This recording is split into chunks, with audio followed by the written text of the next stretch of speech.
patapos nalagyan ng anik-anik. Tapos hindi pa nalagyan ng ganito. Dahil kailangan dito ilag fireproof. Para sa fireproof. Ayan.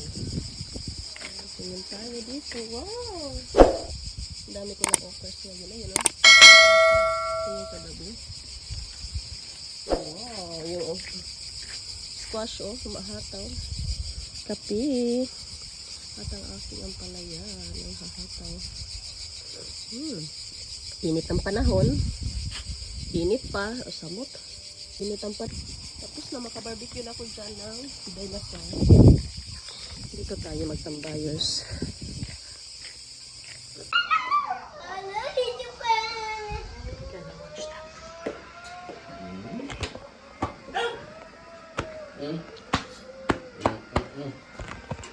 Stand Tata. Wow.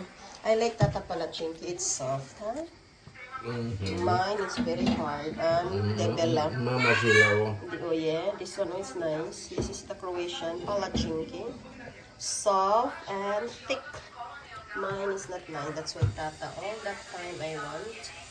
But Tata will do Palachinki. So we put marmalada. Sure. Yeah. Marmalade. This is already lunch, so some of you having lunch. Us, it is 12. Maday. Wow. Tada, it's finished. The palachinki. Ako yan. Ako nag-feeling.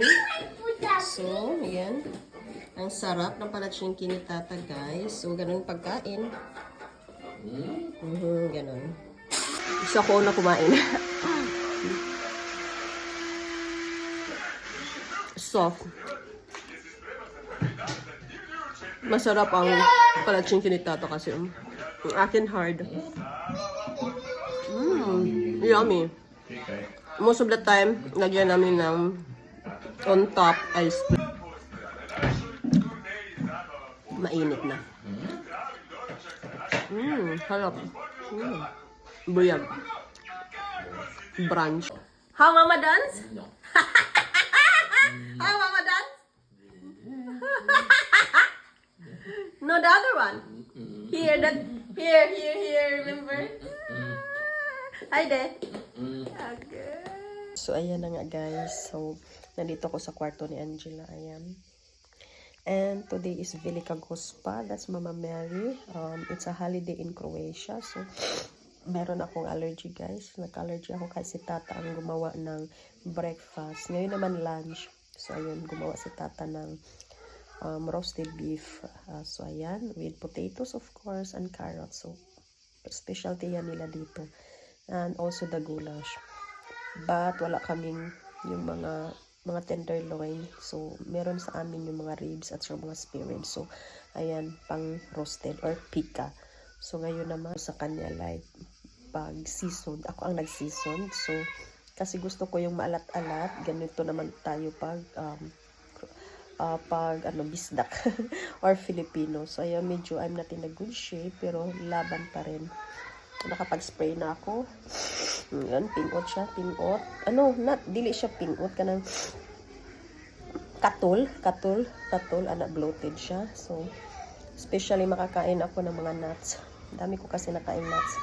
Kaya nag-trigger kaninang mga alas 3 to alas 6. Tapos bumalik ako ng tulog mga alas 7 to mga 11:30 na. Kaya hindi naman masakit yung ulo ko. Sa allergy kasi konti masakit. Pero ewan ko, iba siya. Tapos ayan, so si Tata gumawa ng holiday niya since Saturday, Sunday, Monday, Tuesday. Ngayon Tuesday, bukas trabaho na. So balik na naman ako hands-on sa pagiging busy sa kusina, sa lahat-lahat, household chores, hands-on, pati yung sa anak ko. So that's it. Check natin ang kumusta na yung pagpipikan niyo o pagro-roast. Ayan yung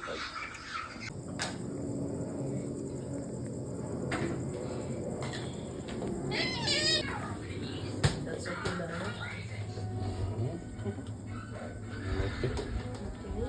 One more.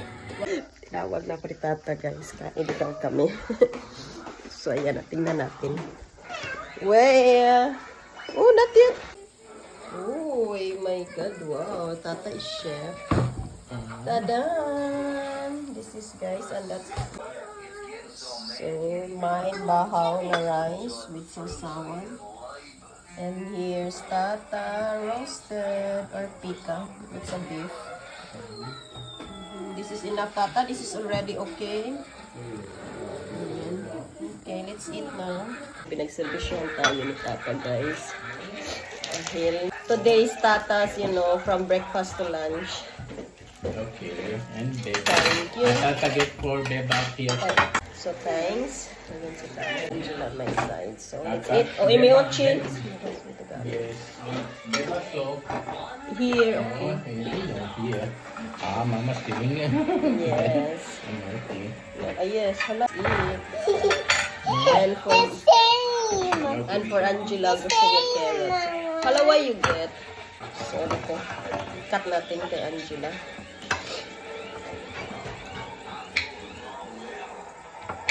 Okay, this is Angela. Cut natin yung kay Angela. Nitos na ako para na-siya taste. Hindi pa ako nakainom o tablet. So, kaya lumala yung allergy. Dinya, yes. Come on, let's go eat. What you sinabas ito gamit. First bite. First bite with sausawan. Kain ko. Let's kain. Let's kain. Potato is nice. Crunchy. Look, video. But